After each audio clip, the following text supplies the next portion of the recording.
Two wars at different parts are rocking the world. The long military campaigns have taken the lives of many civilians. That is the immediate major impact of the wars, of course. And amid all the bloodshed, there is another element that continues to be impacted: the sporting structure and culture of the countries involved in these wars. While Russia is facing the brunt of getting banned by various sporting federations and being at one corner of the world, really, for their Ukraine invasion, Ukraine is still trying to put up a brave front by competing in major tournaments like the Olympics. But in West Asia, the situation is a little worse.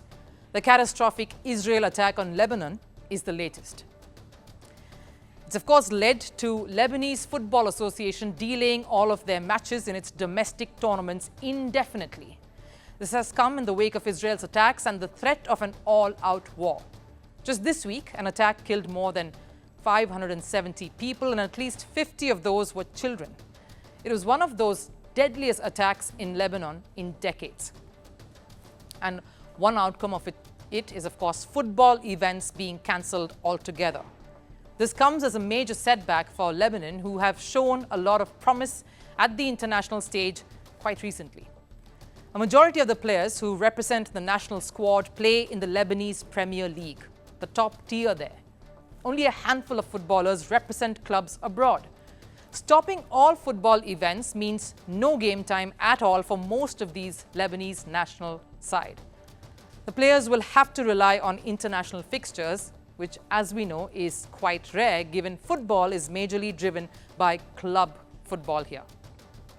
If you see the Lebanese national squad, almost everyone plays in the domestic league. 10 out of the 11 players play in the Lebanese Premier League. Even their captain, Mohamed Haider, and their most senior player, Hassan Matok, play in the country's domestic league. The only exception being Omar Bougel, who plays for AFC Wimbledon over in England. So clearly the full stop to domestic football means no matches at all for all of these players too.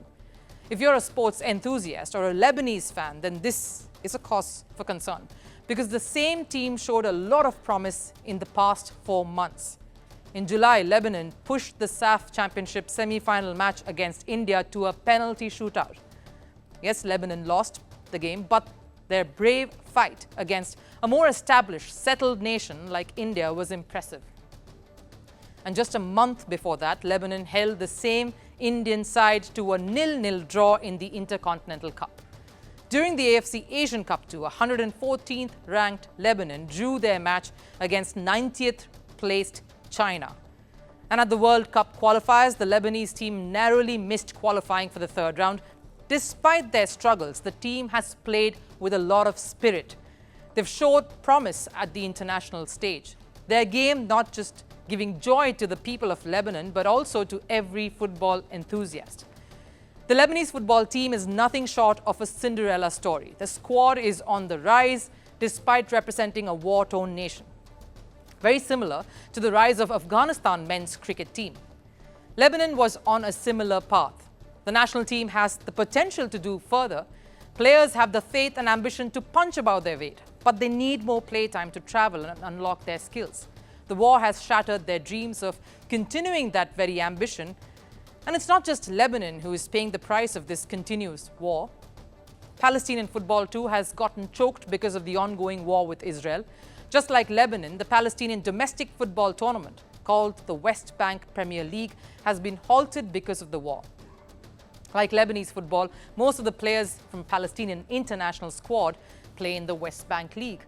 And this is the same squad that is currently competing for a World Cup spot in the third round of the Asia qualifiers. This same Palestinian side also reached the quarterfinal of the AFC Asian Cup earlier this year, where they lost to Qatar 2-1. But not before making the Asian champions work hard for that win. It's a squad that made the Asian Cup exciting with their grit, incredible performances and resilience. But just like Lebanon, their dreams too have been paralyzed. If only the death toll could show the numbers of sporting casualties, the number of shattered dreams. Because the casualties of war is more than what is there on the surface, much more than the bodies we see, much more than the blood that's shed.